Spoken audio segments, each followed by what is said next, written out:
వలసలతో వైఎస్ఆర్సీపీ ఉక్కిరిబిక్కిరైపోతోంది. ఇది ఒక జిల్లా నుంచి మరో జిల్లా కూడా అంటుకుంటోంది. ప్రకాశం జిల్లాలో ప్రస్తుతం ఆ పార్టీకి వలసల భయం పట్టుకుంది. ఇప్పటికే ఒకరు టీడీపీలో చేరిపోయారు. మిగిలిన 5 ఎమ్మెల్యేలు కూడా అధికార పార్టీ వైపు చూస్తున్నారంటూ వస్తున్న వార్తలు వైఎస్ఆర్సీపీ అధిష్టానాన్ని కలవరపెడుతున్నాయి. వెళ్లేవాళ్లెవరు, మిగిలేవాళ్లెవరు అంటూ లెక్కలు వేసుకుంటున్నారు.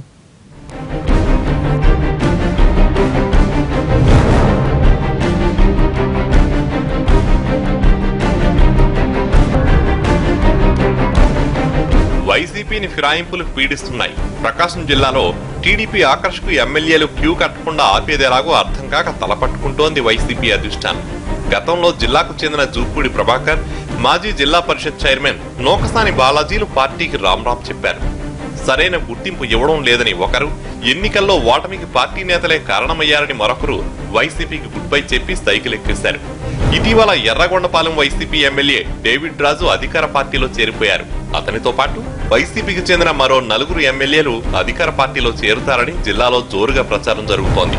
దీంతో ఆ పార్టీలో కలవరం మొదలైంది.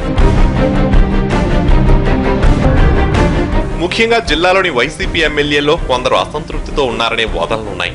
9 నెలల క్రితం జరిగిన ఎమ్మెల్సీ ఎన్నికల్లో తన నియోజకవర్గంలో జరిగిన వైసీపీ అభ్యర్థి ఎంపికపై కనీస సమాచారం కూడా ఇవ్వలేదని గొట్టిపాటి వైసీపీ అధినేతలపై అసంతృప్తిగా ఉన్నారు. ఈ పరిస్థితుల్లో టీడీపీ నేతలు రవితో చర్చలు జరుపుతున్నారు. అన్ని అనుకున్నట్టు జరిగితే ఈ 28 లేదా 29 తేదీల్లో గొట్టిపాటి రవికుమార్ సైకిల్ ఎక్కనున్నారు. కందుకూరు వైసీపీ ఎమ్మెల్యే పోతుల రామారావు పరిస్థితి కూడా ఇదే విధంగా ఉంది. పోతుల రామారావు, ఆదిమూలపు సురేష్ ఎమ్మెల్యేలుగా ఉన్నా ఆయా నియోజకవర్గాల్లో అధికార కార్యక్రమాలన్నీ అధికార పార్టీ నేతలే చక్కబెడుతున్నారు. పేరుకి ఎమ్మెల్యే అయినా తమను పట్టించుకునే వారే కరువయ్యారని వారు ఫీల్ అయిపోతున్నారు. ఇక గిద్దలూరు ఎమ్మెల్యే అశోక్ రెడ్డి కూడా పార్టీ మారే ఆలోచనలో ఉన్నట్టు తెలుస్తోంది. అశోక్ రెడ్డి ప్రస్తుతం వైసీపీ ఎమ్మెల్యేగానే కాకుండా జిల్లా పార్టీ అధ్యక్షుడిగా పనిచేస్తున్నారు.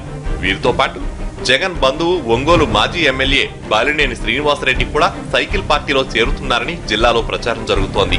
గత ఎన్నికల్లో ఒంగోలు పార్లమెంట్ స్థానం నుంచి బాలినేని శ్రీనివాసరెడ్డి బావ, జగన్కి బాబాయ్ అయిన వైవి సుబ్బారెడ్డి పోటీ చేశారు. అయితే వైవి సుబ్బారెడ్డి ఎన్నికల్లో పోటీ చేస్తే తనకు నష్టం జరుగుతుందని బాలినేని వ్యతిరేకించారు. ఎన్నికల్లో ఒంగోలు ఎంపీగా వైవి సుబ్బారెడ్డి గెలుపొందారు. కానీ బాలినేని మొదటిసారి ఎన్నికల్లో ఓటమి పాలయ్యారు. దీంతో అప్పటి నుంచి పార్టీ కార్యక్రమాలకు బాలినేని దూరంగా ఉంటున్నారు. దీంతో బాలినేని కూడా తెలుగుదేశం పార్టీలో చేర్చేందుకు ఆ పార్టీ నేతలు తీవ్రంగా చర్చలు జరుపుతున్నారు. పార్టీ పరిస్థితి చూస్తే జిల్లాలో అంతంత మాత్రంగానే ఉంది. దీంతో అధికార పార్టీలో చేరిపోతే సమస్యలు తొలగిపోతాయని ప్రతిపక్ష పార్టీ ఎమ్మెల్యేలు ఆలోచిస్తున్నారు.